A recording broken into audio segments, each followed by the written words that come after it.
Le 16 novembre 2022, une proposition de loi sera discutée en commission. Elle vise à créer un corps de fonctionnaires pour les AESH afin d'améliorer leur recrutement, leur rémunération et leur carrière.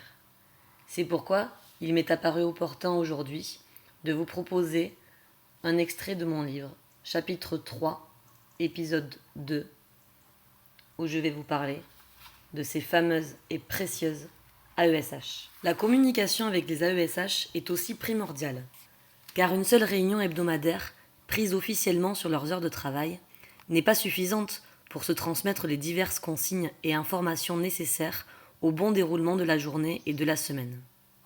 Laisse-moi d'ailleurs ouvrir une parenthèse pour te parler de ce métier si peu considéré que cache ce nouvel acronyme dont l'Éducation nationale a le secret. Anciennement appelé AVS, c'est-à-dire auxiliaires de vie scolaire, les accompagnantes d'élèves en situation de handicap sont majoritairement des femmes, comme souvent dans les métiers précaires et mal payés du soin à la personne. Quel hasard incroyable! Et voici une petite liste non exhaustive de tout ce qu'elles font d'indispensable à longueur de journée pour un salaire qui ne les mérite pas.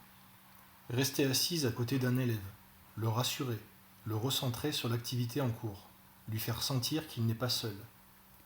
Répéter la consigne, préciser quel stylo, feutre, crayon il faut utiliser, l'aider à ranger ce qui n'est pas utile, organiser son travail.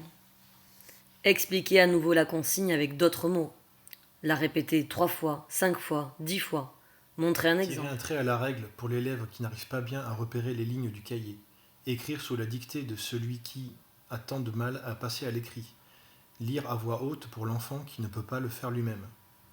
Rappeler les règles de vie en collectivité, interpeller celui qui ne le respecte pas, servir de médiateur quand les enfants sont en conflit, sévir quand il le faut, intervenir physiquement pour empêcher un élève en crise de s'enfuir en courant ou de s'en prendre à d'autres.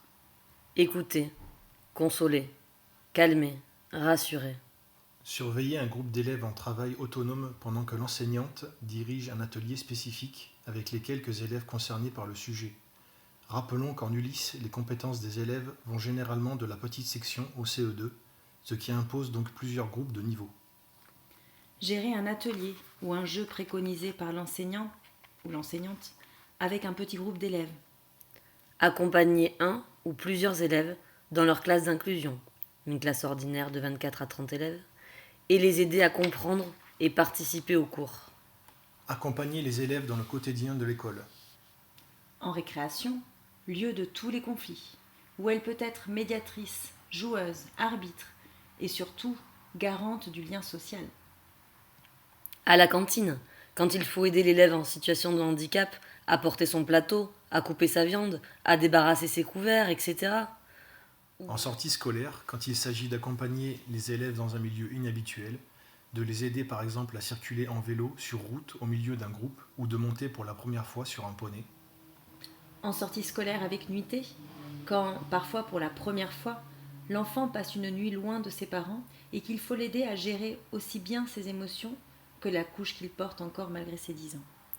Le tout pour la modique somme de 612 € par mois, pour 20 heures et 36 minutes par semaine. Oui, à l'Éducation nationale, on est précis, vois-tu.